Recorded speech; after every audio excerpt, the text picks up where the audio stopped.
The Galactic Military Academy's survival training facility fell silent as Instructor Vektor's 4 eyes scanned the assembled cadets. The Krathnian's mandibles clicked with anticipation. "Today's exercise is simple," Vektor announced, his translator rendering his chittering speech into Standard Galactic. "You will enter the simulation chamber. When I give the command, you will have 60 standard seconds to improvise a weapon from your environment. This tests your adaptability under pressure, a crucial survival skill." Marcus Rodriguez stood among the 200 cadets, representing one of only 15 humans in the Academy's current roster. Around him, various species shifted nervously, the towering Emer with their crystalline exoskeletons, the floating ethereals with their telepathic appendages, the swift raptorial scouts with their razor-sharp natural claws. "Cadets, enter the chamber," Vektor commanded. The massive doors hissed open, revealing what appeared to be the wreckage of a civilian transport vessel. Scattered debris littered the metallic floor, broken furniture, shattered viewscreens, torn fabrics, and countless pieces of unidentifiable wreckage. It was chaos designed to overwhelm. Marcus walked in calmly, his eyes already cataloging, assessing, calculating. His fingers twitched slightly, an old habit from his childhood in Detroit, where his grandfather had taught him that anything's a weapon if you're creative enough, kid. The cadets spread throughout the chamber, each seeking their own space. Marcus positioned himself near a cluster of debris that others had walked past without a second glance. "Begin."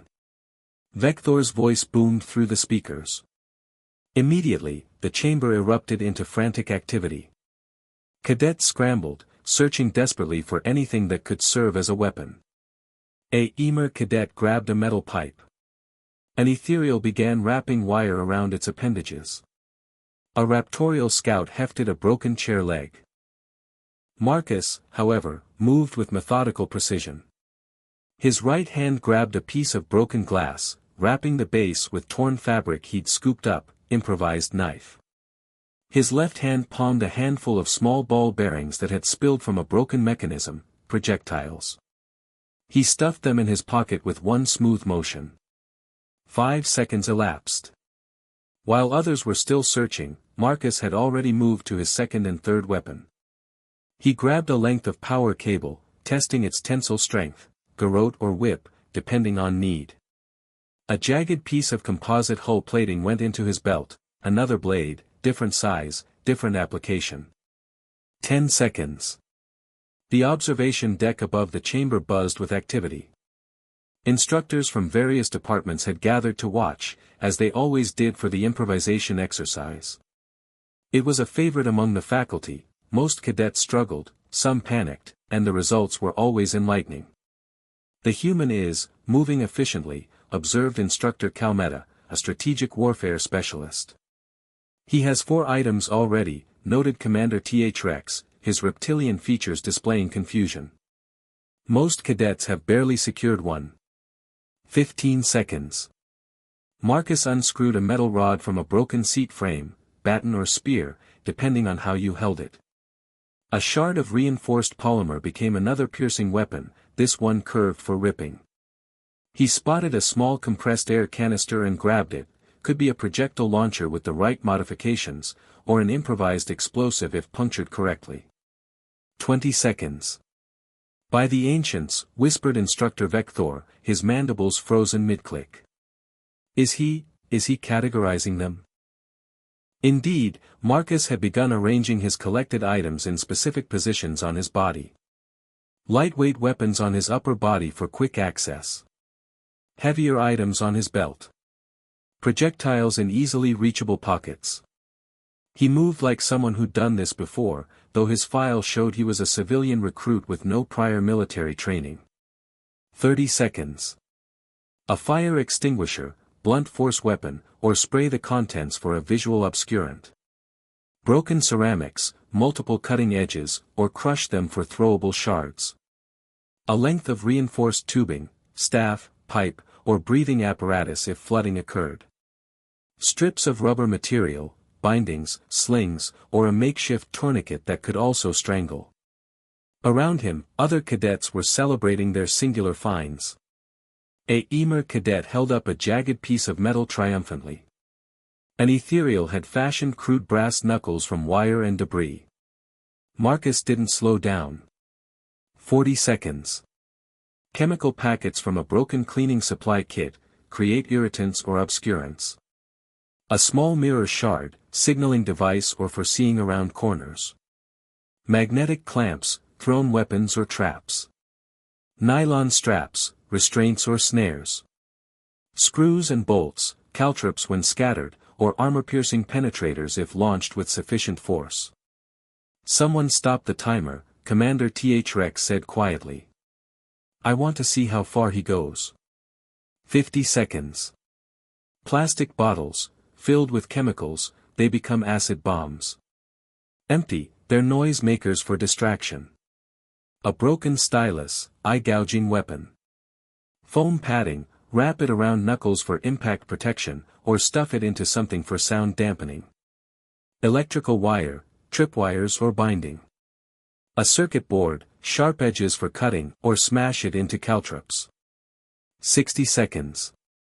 The buzzer sounded. Everyone stopped.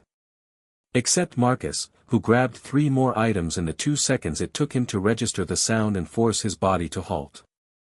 His hands had been reaching for item 48 when discipline overrode instinct. Cadets, present your weapons. Vector commanded, his voice slightly unsteady. One by one, cadets held up their improvised weapons. Most had one. Some of the more innovative species had 2 or 3. The Raptorial Scout, a species known for their combat prowess, proudly displayed 4 different weapons. Cadet Rodriguez, step forward, Vector said. Marcus walked to the center of the chamber, and the overhead lights illuminated the arsenal he'd gathered. Weapons bristled from every part of his body, in his hands, tucked in his belt, stuffed in his pockets, strapped to his legs with torn fabric. How many weapons have you improvised, cadet? 47, sir, Marcus replied calmly. Could have been 50 if I'd had another 3 seconds, sir. The chamber fell into stunned silence. 47, Vector repeated slowly. In 60 seconds, you identified, collected, and organized 47 improvised weapons? Yes, sir. Categorized by function, sir. Close-range cutting, mid-range impact, projectiles, chemical, defensive, and situational utility.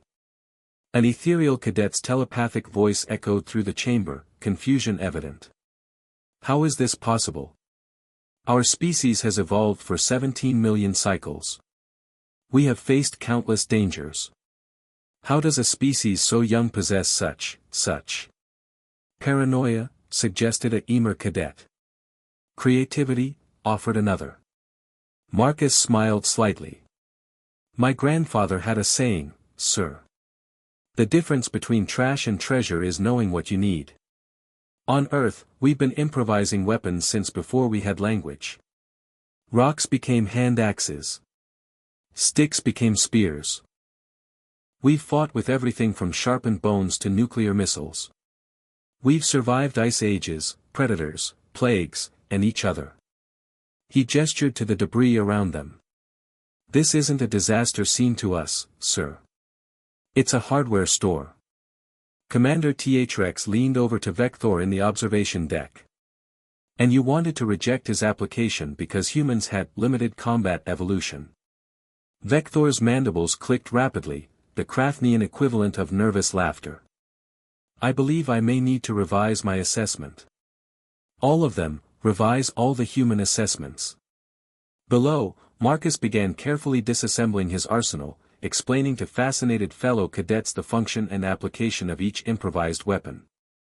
The lesson had changed from individual survival to collective learning, and the human was a willing teacher.